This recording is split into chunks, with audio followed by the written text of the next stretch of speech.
Welcome back. Welcome to the Conversation Corner. So happy to be here. The order to release the Epstein files, now law, but it contains exceptions. What are they, and what are the survivors and the public at large now likely to discover? Former FBI counterintelligence agent Eric O'Neill joins me now.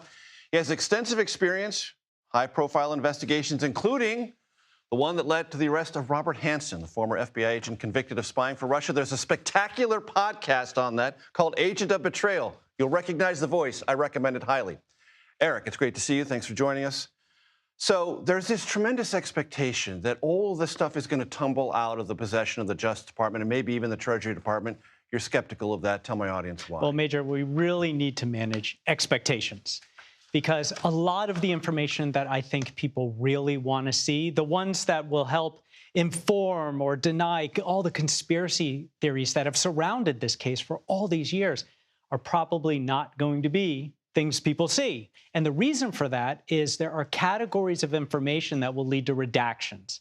And I've done this on both sides. I've been undercover. I worked as an FBI investigator, and I did the redactions way back when. And back then, I'm dating myself, you used this heavy black marker and you went over every line. Right. And the training was over-redact. Because the last thing you want to do is inadvertently disclose something that goes to the public that you can never take back. Okay. And I've been on the other side as a national security attorney, fighting the government and saying, you over-redacted, because I know you do. We need to know more. Exactly. So here, what I think is that there are buckets of information that are going to lead to redactions of maybe the juiciest things, but people like me or others who have done this on either side will be able to read between the lines a little, at least to see what the DOJ is pursuing and what maybe they left behind. And do you think anything that is disclosed could lead to prosecutions that have yet to be launched? So I think some of the things that we won't see will be related to ongoing investigations. That's probably the biggest bucket. But let me stop you there, because on July 7th, this Justice Department said there is no predicate for any future investigation into any co-conspirator. And that actually shocked me. I can't understand that. We know there are victims. They said 1,000, which was a number so much higher, Eric, than people who were deeply read in on this story imagined. They thought maybe in the 300s, 400s, 1,000. Like what? Exactly. And no future investigation? So there have to be investigations. If there weren't before, I'm sure there are now that this disclosure is going to happen. It would be embarrassing for the Justice Department to disclose their investigation and all their documents and show nothing open predicated on this incredible crime. I mean, this isn't just, some criminal enterprise. This is children who were sexually assaulted. Groomed, recruited, and then assaulted. Exactly. That's one of the most heinous crimes I can think of. That's trafficking in children. So I would hope that there is something in there, some underlying information that would suggest that there are ongoing investigations that are being pursued. And Eric, there is a lot of noise around all the money that swirled around the Jeffrey Epstein financial empire. And that money might have been used to finance what you just described. Mm-hmm. Is that a punishable offense? Well, certainly. Okay. What do you have to establish to make it punishable?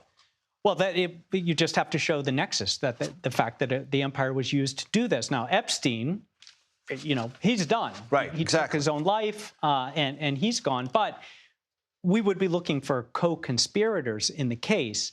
Now, and there's financial records and money to follow, which is what Ron Wyden, the Democratic ranking member of the Finance Committee, keeps saying: follow the money. Follow the money, right? But we also don't know what actually is there. We've seen a lot of emails, right? But we don't know the underlying facts, and we don't know the aim or the goals of the investigation. And here's the other thing that I think is going to upset people. Most of those deliberations by the Justice Department will be legally privileged. Now, what you do, I was a general counsel for years, anytime you're going to have those high-level deliberations, you throw a lawyer in it. Right. And then you can maintain the legal privilege, especially if there are conversations between the DOJ and the FBI. You're also not going to see anything related to cooperating witnesses. So, let's say they're pursuing. I would be shocked if we're not going to see some evidence that they're pursuing investigations, right? And they found someone who said, hey, I know a lot of the facts, and give me immunity, and I'm your guy, right? And Or gal, probably a right, guy, right, right? right. And so you're going to just see cooperating witness one in any disclosure. Now, the neat thing here. Very quickly. Okay, really quickly. They got 30 days to release all this. Right. And then 15 days to show their work. Here's what we released, and here's what we didn't, and why. And that's going to be part of the congressional record. So that's going to give us an insight into what's really happening. Eric O'Neill, thanks so much for walking us through it. I appreciate it very, very much. Thank you, Major.